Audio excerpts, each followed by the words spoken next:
إن الحمد لله نحمده ونستعينه ونستغفره ونعوذ بالله من شرور أنفسنا ومن سيئات أعمالنا من يهده الله فهو المهتد ومن يضلل فلا هادي له وأشهد أن لا إله إلا الله وأشهد أن محمدا عبده ورسوله رب اشرح لي صدري ويسر لي أمري واحلل عقدة من لساني يفقهوا قولي أما بعد السلام عليكم ورحمة الله وبركاته.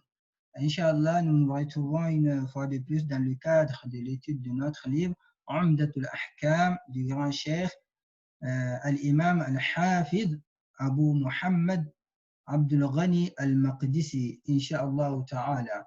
Juste avant de continuer le cours, nous rappelons qu'aujourd'hui nous sommes mercredi le 8 du mois de Dhul-Hijjah de l'année Hijriya 1441, ce qui correspond au 29 juillet 2020.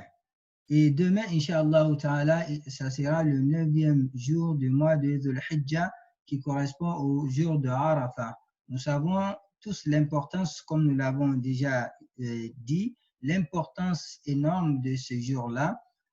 Il convient à tout musulman de multiplier, Inch'Allah, les efforts au cours de cette journée, particulièrement à demander pardon à Dieu, parce que comme il a été rapporté dans un hadith authentique, il a été rapporté par Muslim, il a été demandé au prophète Mohammed sallallahu alayhi wa sallam au sujet du jeûne du jour de Arafah.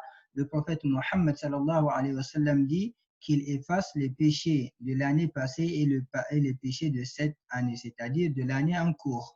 Donc, ceci dit, il est important que tout musulman qui a le pouvoir, Inch'Allah Ta'ala, de jeûner, si toutefois Dieu lui permet de voir ce jour, de ne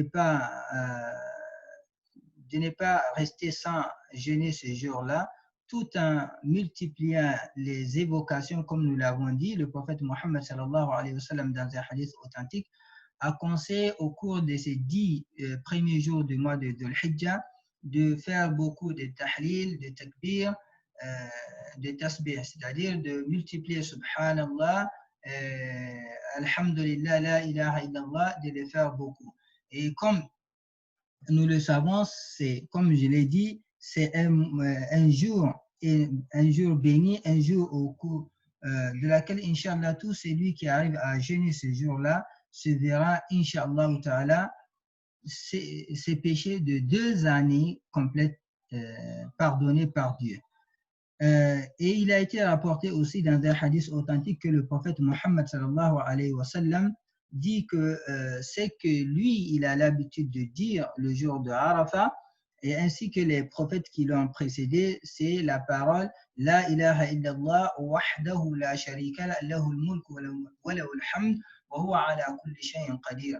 Donc c'est cette évocation que le prophète Mohammed sallallahu alayhi wa sallam ainsi que les prophètes passés multipliaient. Donc il est préférable à tout musulman de s'attacher surtout à cette parole, car le prophète Mohammed sallallahu alayhi wa sallam s'y est attaché, ainsi que les prophètes passés.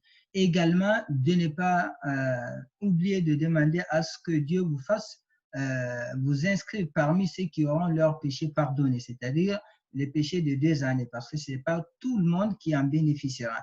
Il faut d'abord être sincère, parce que comme nous l'avons maintes fois dit, le prophète Mohammed sallallahu alayhi wa sallam, dans un hadith authentique, a fait comprendre que c'est lui qui jeûne un seul jour, fi sabilillah. Donc ici, l'objectif ici, c'est vraiment jeûner fi sabilillah. Ne pas jeûner pour que les gens puissent savoir que vous avez jeûné ce jour de Arafah de l'année 1441.